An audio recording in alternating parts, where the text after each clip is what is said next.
Saudara, di balik setiap pergumulan ada kemuliaan yang besar. Kenapa ada penderitaan? Karena ada pergumulan. Jangan anti dengan pergumulan. Hadapi pergumulan dan berkata, Tuhan, aku akan menang. Aku akan duduk di kaki Tuhan. Dan aku percaya aku bisa melewati ini. Kita bisa menang sampai garis akhir waktu kita ini terus berlomba menanggalkan beban dan menanggalkan dosa dengan apa? Mata tertuju kepada Yesus. Jangan matamu tertuju pada masalahmu. Saya tahu banyak suami saudara yang selingkuh. Banyak orang datang sama saya cerita suaminya selingkuh. Tapi kalau kau lihat terus itu, lama-lama kau stres.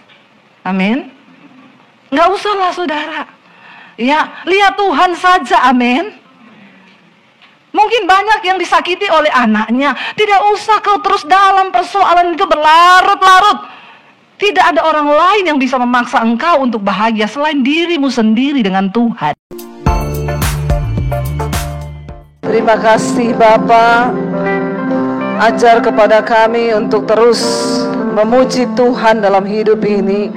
Apapun masalah persoalan yang kami hadapi Tuhan. Karena kami percaya di balik setiap persoalan pasti ada berkat Tuhan.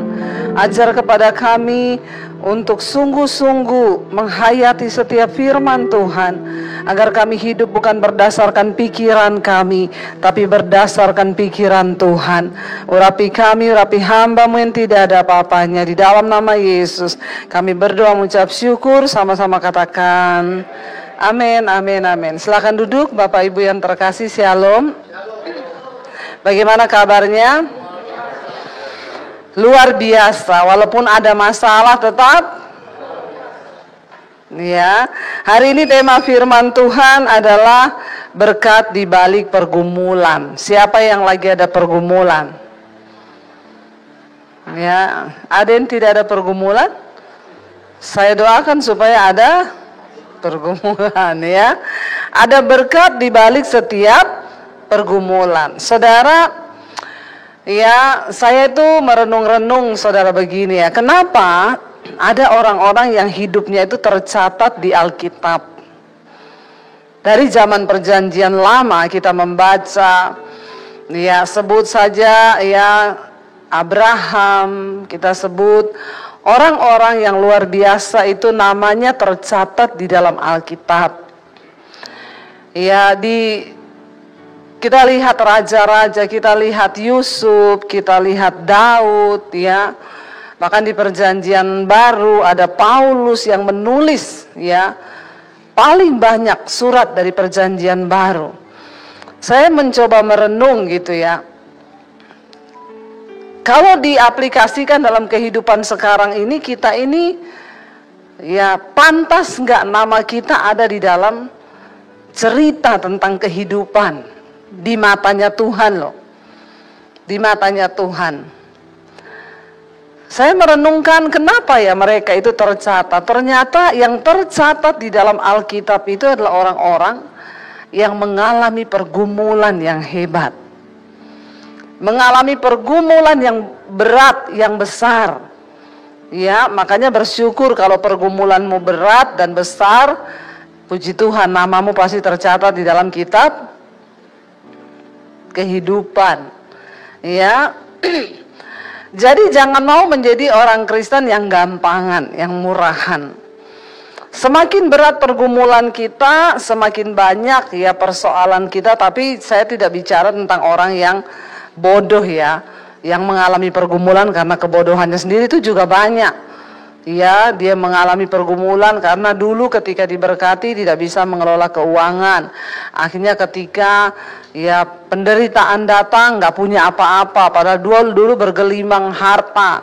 Karena nggak bisa memanage keuangannya, tidak berhikmat. Nah itu salah sendiri. Tapi dalam hidup ini semua orang pasti mengalami pergumulan, saudara.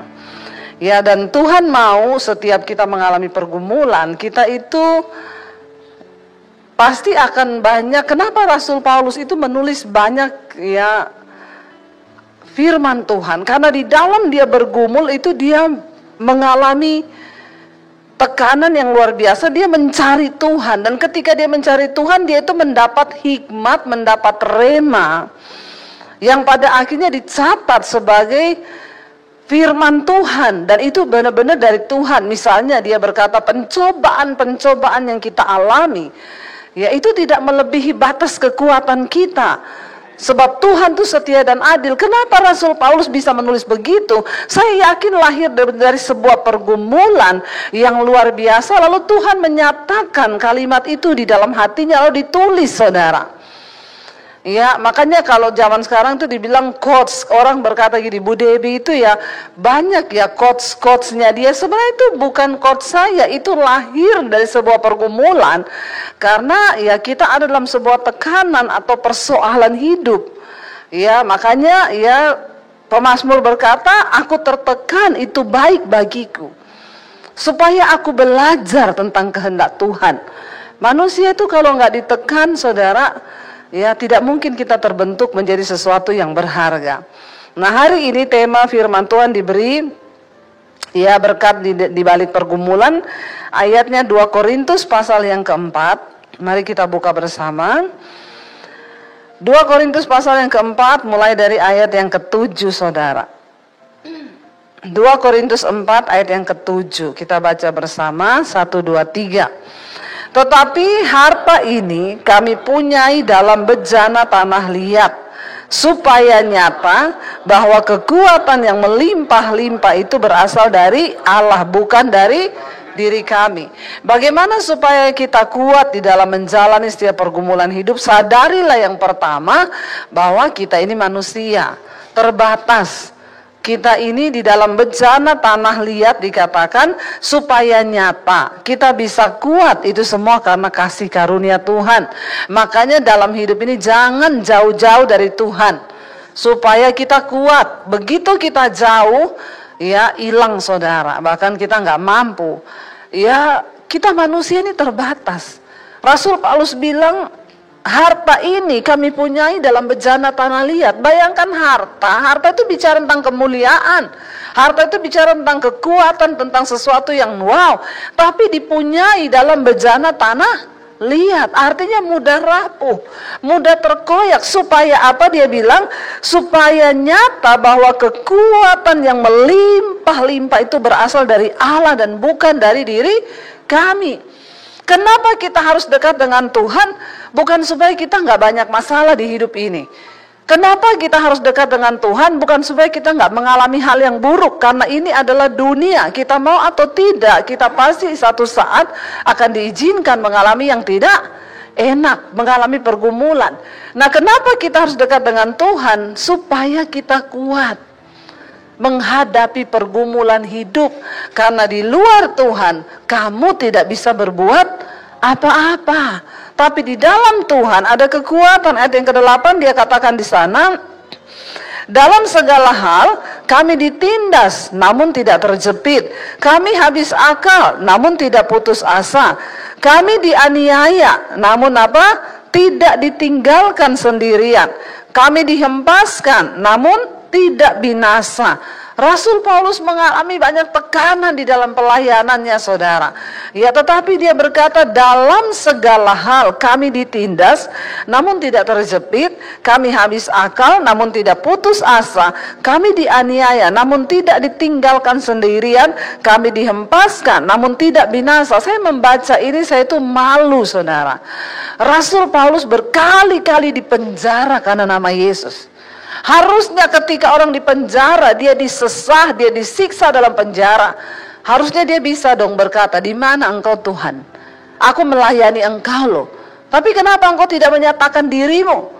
Saudara, tapi dia berkata, ya di sini dia bilang, aku dianiaya, namun tidak ditinggalkan sendirian. Wow, itu dahsyat banget.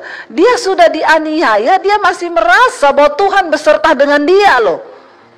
Itu sih luar biasa, saudara, ya. Dan saya membaca ini, betapa malunya kita menjadi orang Kristen sekarang kan. Cuma masalah-masalah ringan kita udah protes sama Tuhan, masalah-masalah yang tidak berat tapi kita udah marah. Rasul Paulus bilang, aku dipenjara, dianiaya, namun tidak ditinggalkan sendirian, kami dihempaskan namun tidak binasa. Ayat yang ke-10, kami senantiasa membawa apa? membawa kematian Yesus di dalam tubuh kami, supaya kehidupan Yesus juga menjadi nyata di dalam tubuh kami. Bagaimana supaya kehidupan Kristus nyata dalam hidup kita? Ya, kita harus senantiasa membawa kematian Kristus. Apa artinya kematian Kristus? Penyaliban. Tidak enak waktu daging kita disalib. Orang fitnah kita, tapi kita tidak boleh balas. Ya, orang berbuat jahat pada kita, sekalipun kita bisa membalas, tapi Tuhan bilang kamu tidak boleh balas. Kamu dalam pergumulan yang berat, ya, kamu tidak bisa melakukan hal-hal dunia lagi. Kamu harus tetap berdiam diri dulu di kaki Tuhan. Itu namanya membawa kematian Kristus dalam tubuh kita. Kita benar, tapi diperlakukan tidak benar. Ya, kita ada dalam pergumulan yang berat, tapi harus tetap mengucap syukur. Itu namanya menyalibkan daging. Supaya kemuliaan Kristus itu juga nyata dalam tubuh kita. Ayat yang ke-11. Sebab kami yang masih hidup ini terus menerus diserahkan kepada maut karena Yesus, supaya juga hidup Yesus menjadi nyata dalam tubuh kami yang fana ini. Selama kita masih hidup, tidak mungkin tidak ada pergumulan. Kalau orang masih punya masalah, banyak yang datang, Bu Debbie, saya itu loh banyak masalah. Puji Tuhan, Ibu masih hidup. Amin. Karena kalau sudah mati baru tidak ada masalah. Hidup ini adalah rangkaian dari masalah. Ada orang kekayaannya oke, dia nggak kekurangan, tapi anaknya, ya, anaknya menjadi salib bagi dia. Ada orang pelayanannya luar biasa, ya, tetapi istrinya menjadi salib bagi dia, keluarganya. Ada orang pelayanannya oke, tapi keadaan keuangannya pas-pasan. Nah, kita akan diizinkan mengalami banyak pergumulan dalam hidup ini. Tapi yang namanya dia Rasul Paulus bilang, sebab kami yang masih hidup ini, selama kita masih hidup, ya, maka masalah itu pasti ada. Kita terus menerus diserahkan, Rasul Paulus bilang. Ya, sebab kami yang masih hidup ini terus menerus diserahkan kepada maut karena Yesus. Ya, supaya juga hidup Yesus menjadi nyata dalam tubuh kami yang fana.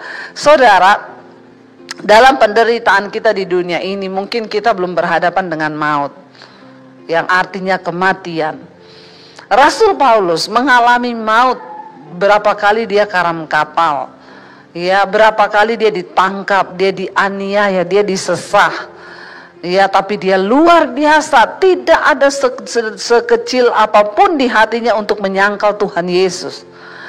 Jangan pernah mundur satu langkah pun, saudara, karena kita dipanggil untuk mengakhiri sebuah pertandingan, bukan berhenti di tengah. Bangsa Israel dipanggil keluar dari tanah perbudakan di Mesir menuju tanah perjanjian. Mereka harus melewati padang gurun. Apa artinya padang gurun? Padang gurun itu pencobaan, pergumulan, lapar, haus, panas, terik. Ya, tapi kita harus sadari bahwa panggilan kita itu dari Mesir menuju tanah Kanaan. Jangan berhenti di padang gurun. Banyak orang Israel berhenti di padang gurun. Mereka berbuat dosa, mereka berteriak, mereka menghujat Tuhan, menghujat Musa. Apa yang terjadi? Mereka jadi bangkai di padang gurun, saudara. Jangan berhenti, sekalipun engkau berkata, Tuhan, aku udah gak sanggup untuk berjalan. Kalau engkau sudah tidak sanggup berjalan, merayap, saudara, tapi tetaplah berjalan. Jangan pernah mundur dalam pergumulan hidup. Seberat apapun pergumulan hidup kita, berjalan. Tetaplah mengiring Tuhan dan jangan pernah menyerah. Saya percaya kita semua belum sampai di akhir hidup yang berkata seperti Rasul Paulus, kita setiap hari terus menerus, berarti nggak pernah ada stopnya.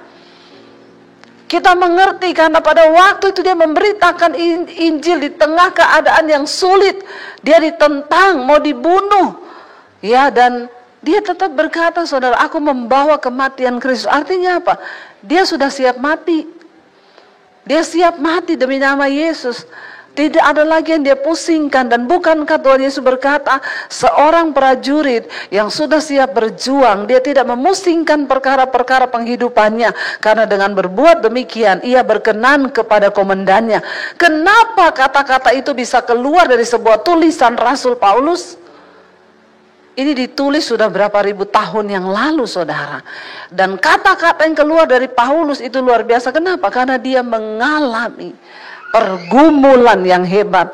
Dia tidak pusingkan dirinya. Karena itu ada pernyataan-pernyataan firman Tuhan. Dengar baik, semakin banyak engkau bergumul, saudara, maka Tuhan akan semakin banyak berbicara kepada kita. Ya, tapi yang namanya manusia itu maunya, aduh jangan bergumul ya Bu ya. Kalau bisa yang enak-enak aja lah hidup ini ya. Yang instan, Tuhan gak mau dengan yang instan. Kenapa Yusuf tercatat di Alkitab? Dia adalah orang yang masuk dalam pergumulan yang berat. Ya, dia dibuang oleh keluarganya, lalu dia difitnah, dia dimasukin ke sumur, dijual, jadi budak, di penjara. Karena itu namanya tercatat di dalam Alkitab. Ya, karena kalau kita mau, saudara, nama kita ada di dalam kitab kehidupan. Berjuanglah supaya engkau punya catatan tentang kemenangan iman. Orang yang namanya tercatat dalam kitab kehidupan itu siapa? Hanya orang-orang yang menang dalam pergumulan hidup. Makanya Yesus berkata, ketika kali kedua aku datang ke dunia ini, adakah iman aku dapati? Tuhan cuma cari iman. Dan rasanya tidak mungkin, rasanya sulit, saudara. Tapi ketika kita mau berjuang bersama Tuhan, maka tidak ada perkara yang mustahil. Ya, Tuhan sanggup. Di sini dikatakan, ya sebab kami yang masih hidup ini terus menerus diserahkan kepada maut karena Yesus, supaya juga hidup Yesus menjadi nyata dalam tubuh kami yang fana ini. Dengan kata lain, kalau kita tidak mau menderita bersama Yesus, maka tidak mungkin kita juga mengalami kemuliaan bersama Yesus. Mari tanamkan di dalam hatimu hari ini, saudara. Hanya orang-orang yang mau berjuang, hanya orang-orang yang mau menang sampai pada garis akhir, mereka adalah ya orang-orang yang namanya akan tercatat dalam kitab kehidupan. Bukankah itu goal dari hidup kita? Kalau namamu tidak tercatat dalam kitab kehidupan, maaf, engkau tidak layak berada di sorga yang mulia. Enggak peduli mau engkau Kristen, mau engkau pelayan Tuhan. Mari kita mulai hari ini berkata, Tuhan, aku mau bikin catatan hidup bersama dengan Tuhan, supaya aku keluar sebagai pemenang. Tuhan, aku mau bikin catatan hidup dengan Tuhan, supaya namaku tercatat di dalam kitab kehidupan. Biar kita menang sampai pada garis akhir. Ayat 12, maka demikianlah maut juga giat di dalam diri kami, dan hidup giat di dalam kamu. Ini Rasul Paulus bicara tentang pelayanannya. Ya, dia sekalipun maut giat dalam dia, mau coba berusaha dibunuh, tapi tidak apa-apa, demi untuk jemaat itu mendapat kehidupan di dalam Kristus. Ayat 13, namun karena kami memiliki roh iman yang sama, seperti ada tertulis apa? Aku percaya, sebab itu aku berkata-kata. Maka kami juga percaya, dan sebab itu kami juga berkata-kata. Saudara, engkau tidak akan mungkin bisa menceritakan tentang kebaikan Tuhan kalau engkau tidak pernah mengalami Tuhan. Engkau tidak akan pernah bisa menceritakan kemuliaan Tuhan kalau engkau tidak pernah mengalami pergumulan bersama dengan Tuhan. Ya, kita percaya. Iya, mungkin adiknya bisa dikasih permen dulu ya, biar yang lain tidak terganggu. Maklum saudara, anak kecil ya, namanya juga anak kecil ya. Dikasih permen atau mainan ya. Iya, ya adik ya. Saudara, di sini dikatakan bahwa ketika kita mengaku percaya, maka kita bisa berkata-kata, maka kami juga percaya, sebab itu kami juga berkata-kata. Ayat 14, karena kami tahu apa?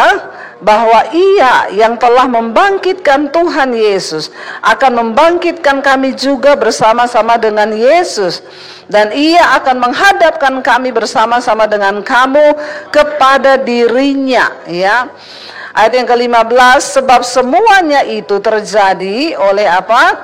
Karena kamu, supaya kasih karunia yang semakin besar berhubung dengan semakin banyaknya orang yang menjadi percaya, menyebabkan semakin melimpahnya ucapan syukur bagi kemuliaan Allah. Kasih karunia itu akhirnya semakin besar dari pelayanan Rasul Paulus bagi orang-orang yang kemudian menjadi percaya. Ingat saudara, kasih karunia itu diberi. Jangan hidup dengan prinsip hyper grace. Banyak orang berkata, dosa itu tidak ada. Kita ini sudah diselamatkan, jadi kita mau berdosa tidak apa-apa, tetap kita selamat. Ini sangat menyesatkan. Pertama kali kita diterima oleh Tuhan Yesus, memang kita tidak diperhitungkan dosa kita. Sebab kamu diselamatkan bukan karena perbuatan baikmu, tetapi oleh karena kasih karunia. Ketika saya pertama kali diselamatkan Tuhan, saya tidak baik, hidup saya hancur, saya ini sampah. Bahkan saya ingin bunuh diri mengakhiri hidup saya. Tapi disitulah Tuhan menyelamatkan saya. Dia pilih saya bukan karena saya baik, justru saya brengsek, Tuhan pilih saya. Tapi ketika saya sudah diselamatkan, saya diberi kasih karunia keselamatan itu. Ini harus kita jaga, ini kasih karunia ini. Jangan sampai engkau buang dengan engkau kembali lagi ke dalam dosa. Alkitab berkata, seperti babi yang kembali kepada kubangannya. Demikian orang yang sudah pernah mengecap kebaikan, tapi dengan sengaja dia berbuat dosa lagi, maka tidak ada lagi darah untuk menghapus dosa itu. Hati-hati saudara. Kita buat dosa wajar, setiap hari pun kita masih buat dosa, tapi bukan dosa yang disengaja. Ada orang-orang sengaja berbuat dosa, hidup dalam dosa, dalam kenajisan, ya, perselingkuhan, kenajisan, homoseksual, lesbian, kepahitan. Mereka sengaja, padahal mereka tahu Tuhan gak suka itu. Tapi mereka bilang, kita sudah selamat, ada kasih karunia. Di sini dikatakan, ya, supaya kasih karunia itu menjadi semakin besar. Artinya apa? Semakin banyak orang yang diselamatkan. Tetapi ketika kita diselamatkan, jaga keselamatan itu, sebab iman tanpa perbuatan adalah mati. Ayat 16 berkata begini saudara, kalau kita lihat judul perikopnya di sana di dalam Alkitab ada, jangan tawar hati juga ketika kita menghadapi maut. Ayat 16 bilang begini, sebab itu kami tidak tawar hati, tetapi meskipun manusia lahiriah kami semakin merosot, namun manusia batinia kami dibaharui sehari ke sehari. Saudara, kita ini mau perawatan seperti apapun, mau menjaga diri seperti apapun, mau olahraga seperti apapun, namanya manusia lahiriah pasti akan merosot. Ya, tapi bukan berarti kita nggak usah olahraga, nggak usah jaga badan. Harus kita jaga aja, itu tetap merosot, apalagi tidak dijaga. Dikatakan di sini manusia lahiriah ini terbatas, ya, terbatas. Mau kita jaga seperti apa? Ya, ibu-ibu mau ditarik kanan, tarik kiri, tarik depan, tarik belakang. Ya, kalau waktunya kendor pasti kendor. Ya. Tetapi Alkitab berkata ada kabar baiknya, manusia batinia bisa diperbaharui. Bisa. Ya, itu yang namanya ya inner beauty, dari dalam dia keluar. Jangan engkau hanya mempercantik manusia luarmu, tapi dalammu tidak, ya tetap kayak nenek sihir. Ya Pak, ya. Saya banyak lihat loh orang-orang yang sibuk terus dengan mengurusi kecantikannya, ya, pergi suntik kanan, suntik kiri. Kalau hatimu busuk, tetap mukamu jahat. Ya enggak saudara? Ya. Tapi kalau kita ini dari dalam diperbaiki, Buang semua kepahitan, buang amarah, buang dosa, bersukacita, mengucap syukur. Ada orang-orang yang gak perawatan begitu rupa, tapi ketemu orang, udah umur tua ya oma, umur berapa? 76, masih cantik ya. Iya gak? Iya. Memang manusia lahiriah ini akan terus merosot, tapi kabar baiknya manusia batiniah ini bisa diperbaharui dari sehari ke sehari. Ingat saudara, manusia lahiriah ini kita nggak bawa menghadap Tuhan. Kalau mati, manusia daging kita ini kembali menjadi tanah. Tapi manusia roh batiniah kita itulah yang akan menghadap Bapa di sorga. Nah, hari ini banyak orang cuma sibuk ngurusi penampilan lahiriah, tapi dia lupa memperbaiki manusia batiniahnya. Manusia batiniah itu diperbarui, diperkuat lewat apa? Lewat persoalan, penderitaan, roh kita tuh menjadi semakin kuat.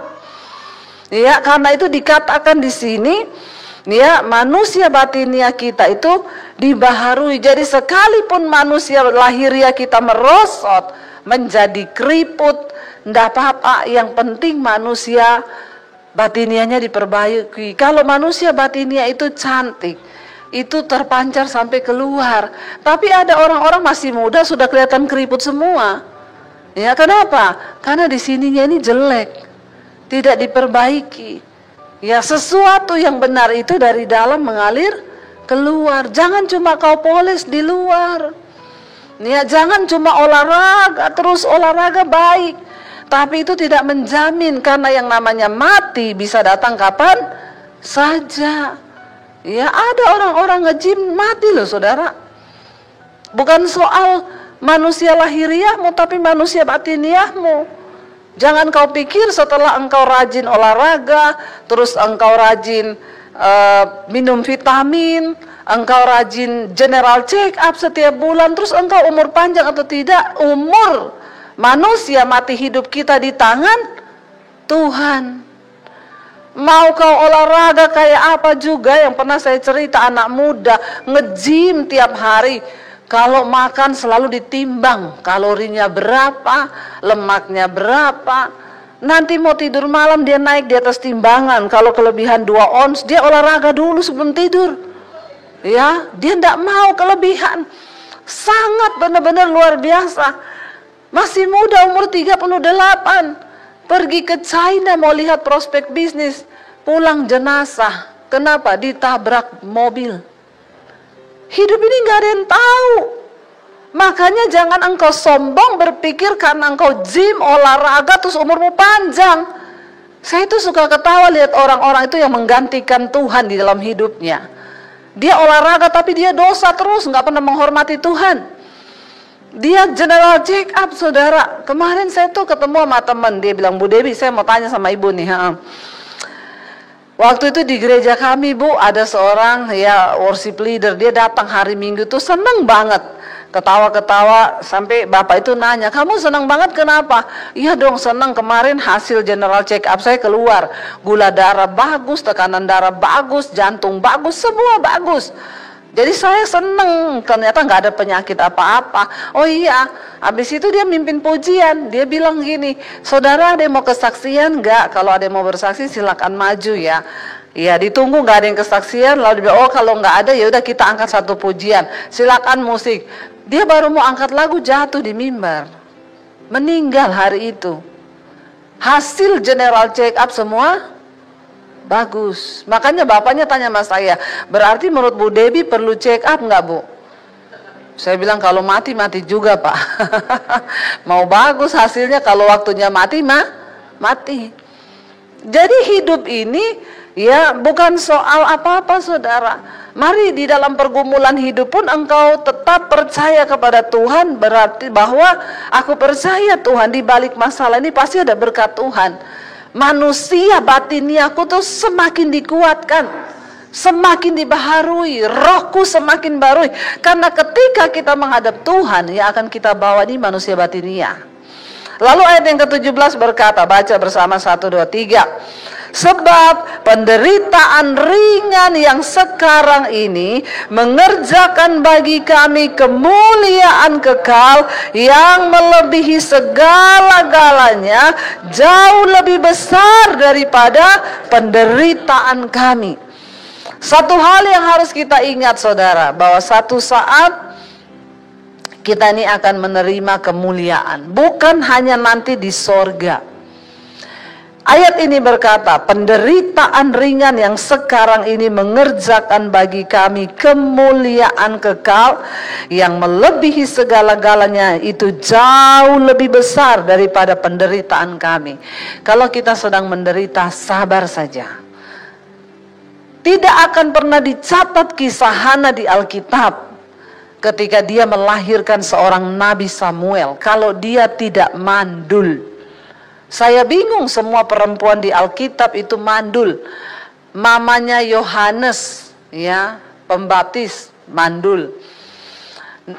Hana, seorang ibu dari Nabi besar Samuel, itu mandul. Sarah, istrinya Abraham, mandul. Banyak sekali perempuan mandul di Alkitab. Kenapa dicatat mandulnya itu? Itu adalah sebuah pergumulan. Orang tuh mandul, bergumul gak saudara? Bergumul. Tapi kisah tentang kelahiran Samuel tidak akan pernah tercatat di dalam Alkitab kalau tidak ada pergumulan Hana yang mandul. Waktu dia bergumul, dia datang di dalam bait Allah, dia bilang kepada Imam Eli, doakan aku, kalau Tuhan memberi aku seorang anak, maka anak itu akan aku serahkan menjadi milik Tuhan. Dan iman Hana di tengah pergumulan itu melahirkan Samuel, seorang nabi yang dipakai Tuhan luar biasa. Saudara, di balik setiap pergumulan ada kemuliaan yang besar. Kalau saya tidak diusir dari keluarga saya pada waktu saya terima Yesus, tidak akan ada Debbie Basjir yang hari ini bisa hidup saya memberkati saudara. Kenapa ada penderitaan? Karena ada pergumulan. Jangan anti dengan pergumulan. Hadapi pergumulan dan berkata, Tuhan, aku akan menang. Aku akan duduk di kaki Tuhan. Dan aku percaya aku bisa melewati ini. Dari saudara, ayat yang ke-18 berkata yang terakhir, sebab kami tidak memperhatikan yang kelihatan, melainkan yang tak kelihatan. Karena yang kelihatan adalah sementara, sedangkan yang tak kelihatan adalah kekal. Saudara, susah memang melakukan ini, tidak gampang. Rasul Paulus berkata, kenapa dia gak peduli dengan semua penderitaan yang dialami? Karena dia tidak tertarik lagi dengan apa yang kelihatan.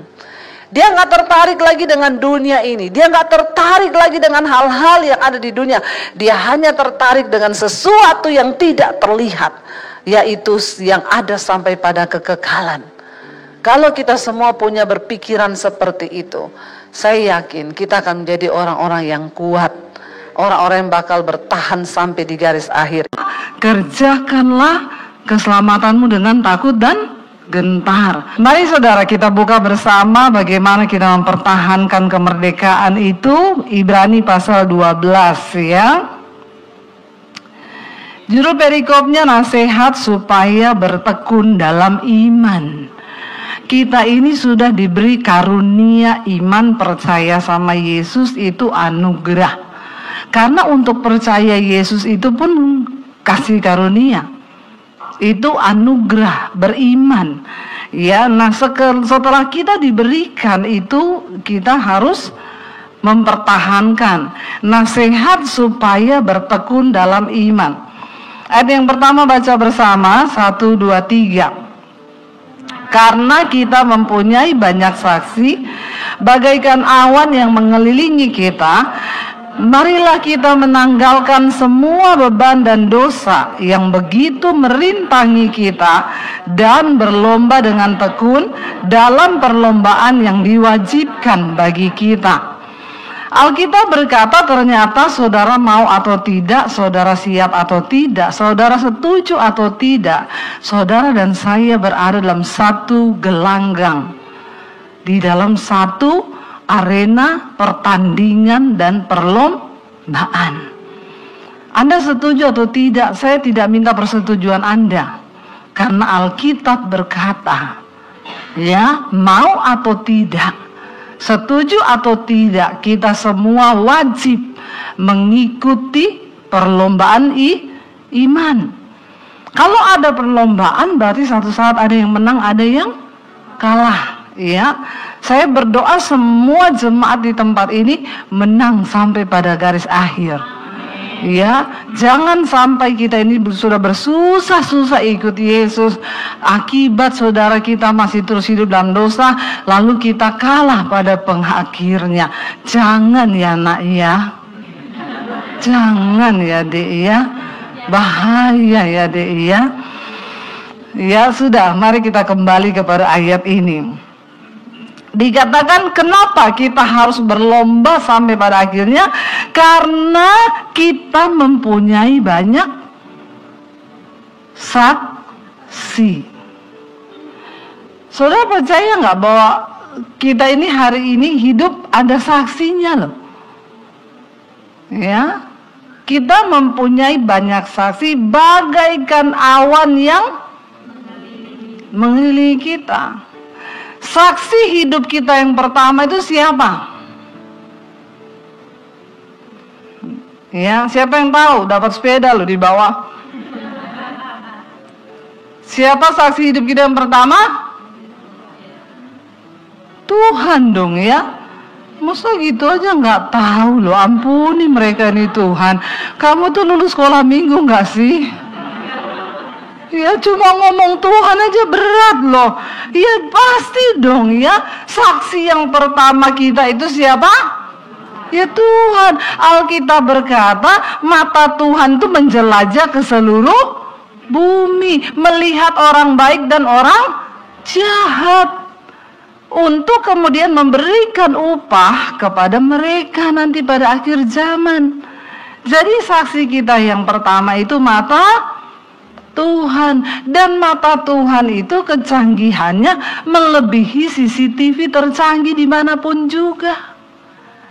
Biar saudara mau sembunyi di kamar hotel, ya di bawah tanah, atau saudara melakukan kenajisan di basement, di dalam mobil, tetap terpantau sama mata dan kanan kirimu. Hati-hati lu. Ya, jangan cuma ngomong, bilang kanan kirimu Tuhan baik dari dulu. Sekarang bilang kanan kirimu hati-hati lu. Karena mata Tuhan itu melebihi CCTV tercanggih.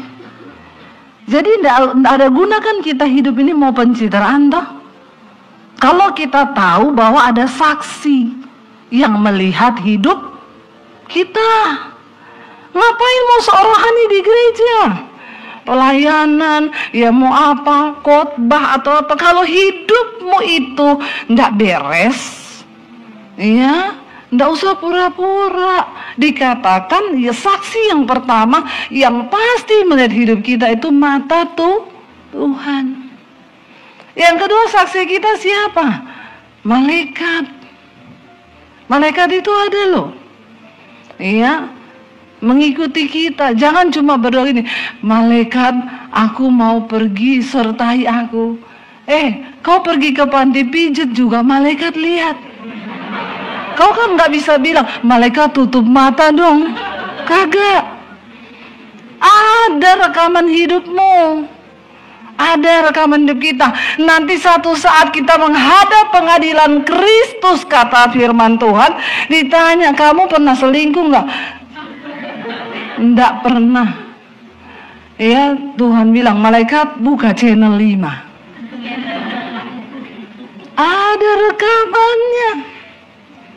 Ya jadi bapak-bapak biar istrimu nggak lihat kau, ingat ada CCTV-nya tuh Tuhan yang lebih canggih daripada CCTV manapun. Yang kedua ada malaikat yang melihat. Yang ketiga siapa saksi kita? Pura-pura nggak tahu. Siapa bilang yang kenceng. Biasa aja. Nggak usah sambil melotot sama setan. Ini orang-orang sini ya diam-diam tapi giliran gitu ya bersemangat ya. Saksi kita yang berikutnya itu setan. Setan bisa lihat kita, tapi kita nggak bisa lihat. Ada yang bisa lihat setan jadi? Ada loh. Orang Kristen sukanya lihat setan terus. Ya, ada saudara, banyak ya. Sampai saya bilang kau ini lihat Tuhan nggak pernah, lihatnya setan terus, temenan kali ya. Saudara, kita tuh nggak bisa lihat setan. Ya, tapi setan bisa lihat kita. Dan kerjaannya setan mendakwah kita di hadapan Tuhan. Jadi kalau orang habis pelayanan di sini nyanyi, main musik, khotbah, lalu kau pulang kau bersinah, setan lihat, dia rekam, lalu dia datang sama Tuhan. Ini loh Tuhan, pelayanmu yang mengaku-ngaku hambamu. Ya ini loh Tuhan, rekamannya. Hello, ayo kita berjuang. Ya, pertahankan kemerdekaan yang sudah Kristus berikan itu. Makanya ayat ini berkata, karena kita punya banyak saksi bagaikan awan yang mengelilingi kita, marilah kita menanggalkan semua beban dan dosa yang begitu merintangi kita untuk dan berlomba dengan tekun dalam perlombaan yang diwajibkan bagi kita. Ternyata ada satu hal yang sangat menjadi penghambat dalam kita ini memenangkan perlombaan iman sampai pada garis akhir, yaitu apa? Beban dan dosa. Kenapa kita harus tanggalkan itu? Karena itu akan merintangi kau mencapai garis akhir. Tanggalkan ya beban dan dosa kita. Jangan bermain-main dengan dosa. Ada satu pelayan Tuhan ngomong sama saya, Bu, saya mau konseling. Kenapa? Saya ini kan WL di satu gereja. Saya diskors sekarang. Kenapa kamu diskors? Orang gereja sekarang sok suci. Saya ini padahal, Bu, jadi saya ini diajak meeting sama temen. Saya itu nggak tahu. Saya datang, ya dikasihlah alamat buat meetingnya. Ternyata itu di Kemang. Terus ya saya datang, ya makanya kok agak malaman. Saya nggak tahu ternyata di situ itu nightclub. Terus saya tuh ya dikasih minum lah, ya. Saya minum, Bu, ya. Saya dijebak. Oh jadi waktu kamu minum wine itu rasanya teh tawar. Kan kalau dijebak gitu ya, nggak tahu kan rasanya. Terus akhirnya saya minum, Bu. Lagi saya minum, difoto sama teman saya. Dia iseng lah di-upload di story apa mana. Ketahuan sama ketua komsel saya di gereja. Akhirnya saya diskors, Bu. Ya nggak apa-apa, memang kamu berarti ya harus menjalani skors itu. Ya gini ya, Bu, ya. Orang Kristen, orang gereja itu sekarang sok rohani banget. Padahal zaman dulu Yesus itu duduk sama pelacur dan orang berdosa. Saya bilang, kau tuh jangan putar-putar balik ayat ya. Tapi nggak ada di ayat di Alkitab dikatakan, lalu pergilah Yesus ke tempat pelacuran. Itu pelacur yang datang sama Tuhan Yesus karena dia mau bertobat. Lagian zaman dulu pelacur duduk sama Yesus yang berubah pelacur. Kalau sekarang pelacur duduk sama WL atau pendeta, yang berubah siapa? Jawab. Jawab, nggak usah malu, ngomong. Sok kamu ya. Saya bilang, kau jangan putar-putar balik ayat. Zaman dulu beda, Yesus duduk sama pelacur yang berubah pelacurnya. Zaman sekarang pendeta duduk sama pelacur. Saya enggak ngomong loh ya, untung nggak ada Pak Yosua, untung nggak ada Pak Yosua. Tapi Pak Yosua tidak pergi ke tempat begituan. Lah kalau sekarang saya bilang pelayan Tuhan itu ada kriterianya. Ya kalau kamu sudah melayani Tuhan, janganlah kau pergi-pergi ke tempat dugem-dugem begitu yang isinya ya semuanya begitu. Kau sudah harus menjadi contoh. Amin. Ya, karena di sekeliling kita ini banyak saksi. Ya, saya pernah diajak rapat dulu Natal sama pengusaha. Makanya saya lihat rapatnya jam 9 malam. Dikasih alamat saya datang sama suami saya, ini kok tempat gelap ya. Saya masuk, ada cabai-cabean di situ. Ya, saya ke sana ada terong-terongan. Saya masuk lebih dalam lagi, ada terong dicabein. Waduh, bahaya nih tempat saudara. Ya, saya bilang sama suami saya, ini tempat apaan say? Suami saya bilang, ini naik klub. Lah kok kita pendeta diajak ke sini? Nggak lama datanglah pendeta-pendeta lain.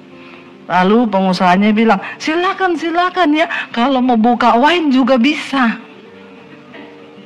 Ya, ya pendeta-pendeta yang belum pernah rasa wine kali, ya buka. Saya bilang sama suami, kita pamit yuk. Kenapa?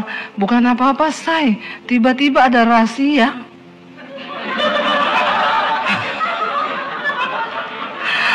Terus KTP kita diminta semua. Terus polisinya bilang, pendeta. Tanda-tanda akhir zaman. Kenapa pendeta ada di nightclub? Lalu saya pamit pulang. Pengusahanya bilang, ibu belum makan. Enggak, saya makan di rumah aja pak. Nanti kasih tahu hasil rapatnya apa. Saya nggak ikut rapatnya.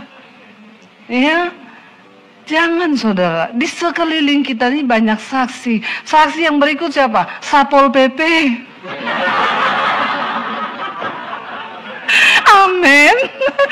Itu juga saksi. Coba kalau kita semua ketangkep di situ kena razia. Terus polisinya kenal saya lagi, Ibu Debbie Basir. Ibu saya tiap hari ikut mesbah doa ibu loh. Wah cilaka 12 pas. Saya mempermalukan nama Tuhan saudara. Ya ayo kita harus sadar. Makanya tanggalkan beban dan dosa yang begitu merintangi kita. Untuk menang sampai akhir perlombaan. Masuk surga itu tidak gampang. Saudara masuk ke istana presiden aja tidak gampang loh. Coba besok saudara ke istana presiden. Saya mau lihat bisa masuk enggak? Ya, enggak bisa. Prosedurnya itu ditanya, lu ngapain mau ke sini? Ada perlu apa? Ya. Harus dengan pakaian yang rapi, dengan tujuan yang jelas. Lah kok masuk surga sembarangan? Surga itu mulia. Lebih mulia dari istana presiden. Jangan main-main saudara. Lalu dikatakan ayat yang kedua, marilah kita melakukannya dengan apa? Mata yang tertuju kepada Yesus yang memimpin kita ke dalam iman dan yang membawa iman kita itu kepada kesempurnaan, yang dengan mengabaikan kehinaan tekun memikul salib, ganti sukacita yang disediakan bagi Dia yang sekarang duduk di sebelah kanan tahta Allah.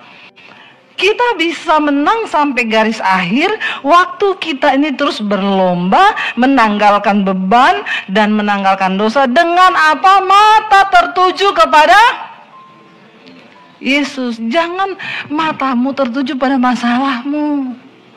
Saya tahu banyak suami saudara yang selingkuh. Banyak orang datang sama saya cerita suaminya selingkuh.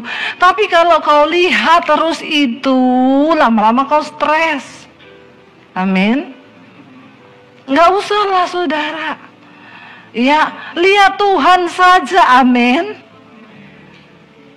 Mungkin banyak yang disakiti oleh anaknya. Tidak usah kau terus dalam persoalan itu berlarut-larut. Tidak ada orang lain yang bisa memaksa engkau untuk bahagia selain dirimu sendiri dengan Tuhan. Amin. Ya janganlah. Saya sakit hati, Bu. Kenapa? Saya dikata-katain, Bu, sama adik saya. Dikatain apa? Sini saya baca ini, Bu. Saya masih simpan omongannya dari 1 tahun lalu. Dia kasih lihat saya, ini loh, Bu. Tiap hari saya baca ini, Bu. Saya bilang, Ibu, ya makanya Ibu sakit jiwa.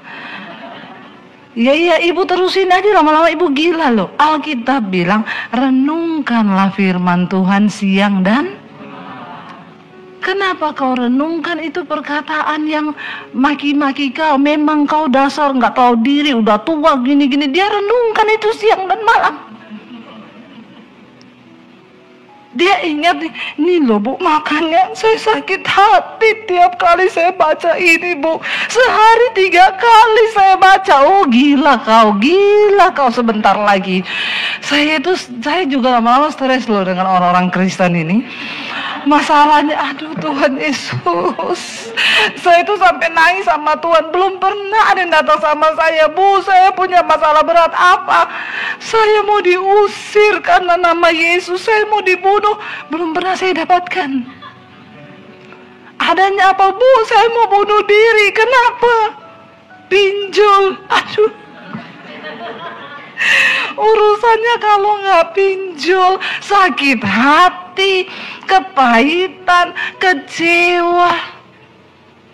Terus mau konseling lagi. Saya bilang, kau kan sudah tahu jawabannya tuh. Ya, jawabannya apa? Mengampuni, sudah mengampuni.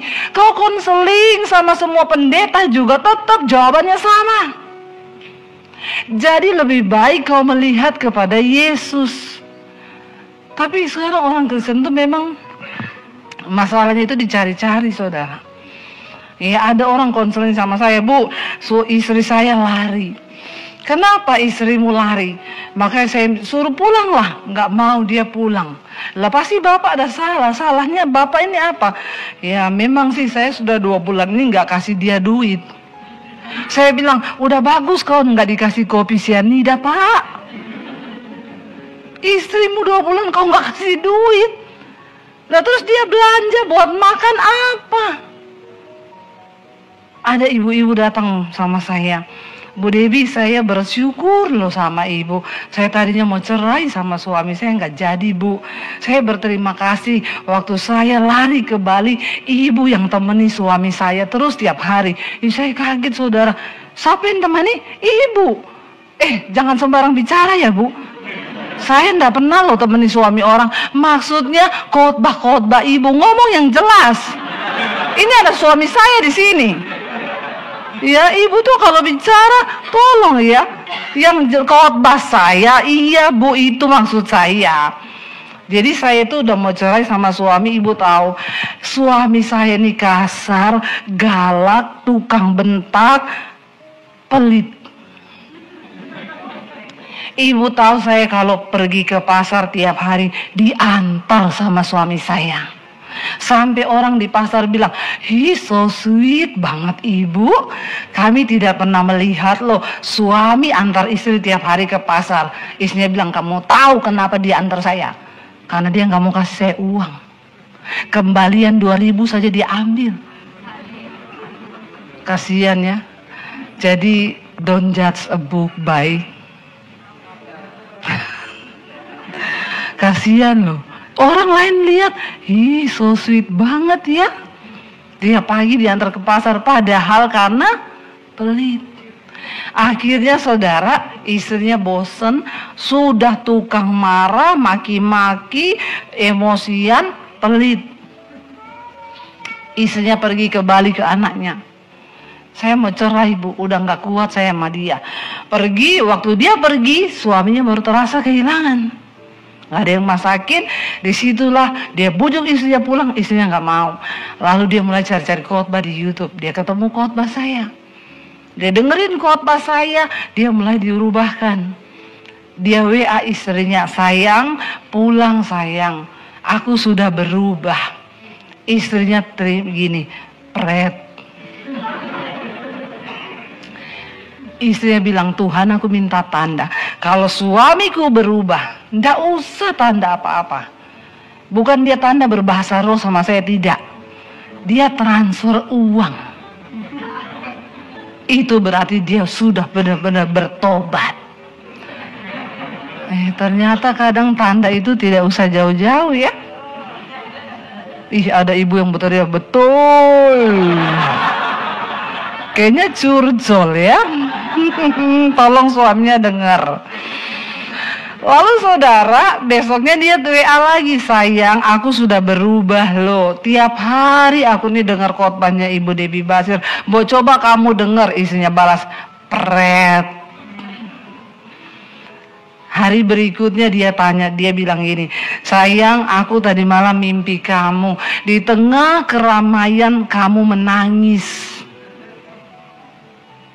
Dia bilang terus, dia tanya, uangmu masih ada ndak?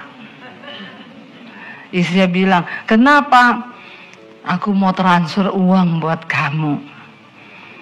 Ya minta nomor rekening, dikasih, ditransfer. Istrinya bilang, berubah ini. Tapi jangan satu hari tok. Harus diuji coba. Sampai beberapa hari ke depan.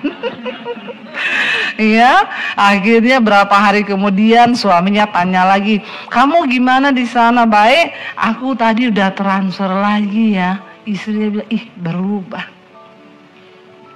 Istrinya pulang, ketika pulang ternyata benar-benar suaminya udah diubahkan. Lalu mereka disatukan Tuhan. Istrinya bilang, sampai sekarang saya sama suami tiap malam ikut mesbah doanya Ibu Debbie di YouTube. Kami mau berterima kasih Bu, kami tidak jadi cerai. Makanya jangan ada suami yang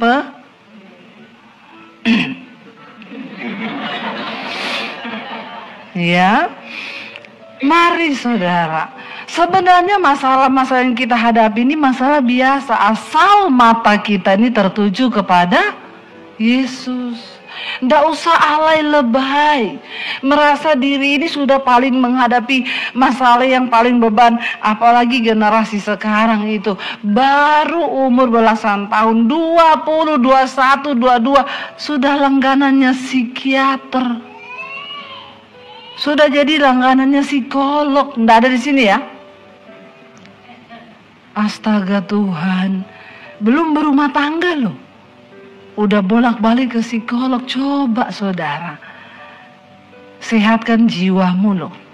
Jangan jadi punya mental yang paling menderita. Aku tuh paling menderita. Coba kamu datang sama Tuhan.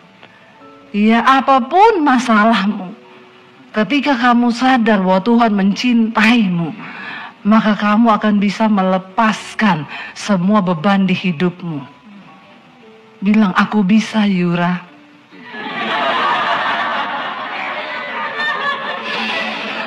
Orang tua tidak ngerti, cuma kita anak-anak muda saja. Bisa Yura, bisa. Jadi jangan bilang tidak bisa. Ketika kau datang sama Tuhan, bisa. Katakan amin. Ayat yang ketiga berkata di sana, ingatlah selalu akan Dia yang apa? Yang tekun ya, menanggung bantahan yang sehebat itu terhadap dirinya dari pihak orang-orang berdosa, supaya jangan kamu menjadi lemah dan putus asa. Ayat 4, dalam pergumulan kamu melawan dosa, kamu belum sampai mencucurkan darah. Jadi nggak usah alay lebay. Bilang kanan kirimu, nggak usah alay lu. Bilang, ya, nggak usah alay lu. Masalahmu itu belum berat. Iya, tidak ada persoalan kita yang lebih berat dari apa yang Yesus tanggung. Katakan, Dia sudah membuktikan, saudara. Dia pikul semua dosa kita. Dia yang tidak bersalah dijadikan kutuk. Dia yang tidak berdosa dijadikan dosa karena pelanggaran kita. Jadi tidak usah merasa terlalu berat. Ayat ini berkata, dalam pergumulan kamu melawan dosa, kamu belum mencucurkan darah. Belum toh? Ada di sini yang keringat campur darah? Iya, belum. Karena kita depresinya belum sehebat yang Yesus alami. Kita punya Tuhan yang menjadi teladan. Dia Tuhan yang pernah turun dari menjadi manusia. Kenapa? Satu kali ada orang tanya saya, bukan agama Kristen, Bu, kalau Yesus itu Tuhan, kenapa dia jadi manusia? Saya bilang supaya kau tidak alay, Pak. Dengar ya jawaban saya, supaya kau tidak alay. Loh, kenapa ibu jawab begitu? Karena dia Tuhan yang turun menjadi manusia, merasakan semua kelemahan yang kau alami. Yesus pernah merasakan semuanya. Di mana di titik darah yang terakhir dia berkeringatnya itu campur darah. Kenapa? Pembuluh darahnya pecah, menanggung depresi tingkat tinggi. Bapak sudah pernah mengalami nggak keringat campur darah? Belum sih, Bu. Kau tahu kenapa Yesus jadi manusia? Kita bersyukur punya Tuhan yang menjadi manusia. Ya, jadi di sini dikatakan, ayo, ya tidak usah alay lebay, berjuang sampai di titik penghabisan. Tanggalkan beban dan dosa, buang semua persoalanmu dengan mata yang tertuju kepada Yesus, supaya kita mengalami kemenangan. Karena surga yang mulia itu hanya untuk orang-orang yang mau bayar harga. Amin. Kita bangkit berdiri bersama, saudara. Ingat, saya undang para imam musik maju ke depan. Ingat saudara, semua orang yang tercatat di dalam Alkitab, nama-nama mereka adalah orang-orang yang mengalami pergumulan yang hebat. Kalau saudara namanya mau tercatat dalam kitab kehidupan, hadapi pergumulanmu, bergumul dengan Tuhan, dan hasilkan sesuatu yang menjadi berkat atas hidupmu. Tuhan itu tidak pernah tutup mata. Dia selalu melihat, dan dia yang lebih tahu apa yang terbaik bagi hidup kita. Kita naikkan pujian ini, Kau lebih tahu yang terbaik bagi kami Tuhan. Kau lebih mampu untuk memulihkan hidup kami. Ajar kami berjalan bersama dengan Tuhan. Bangkit berdiri bersama saudara. Kau lebih tahu yang terbaik bagiku. Kau lebih sanggup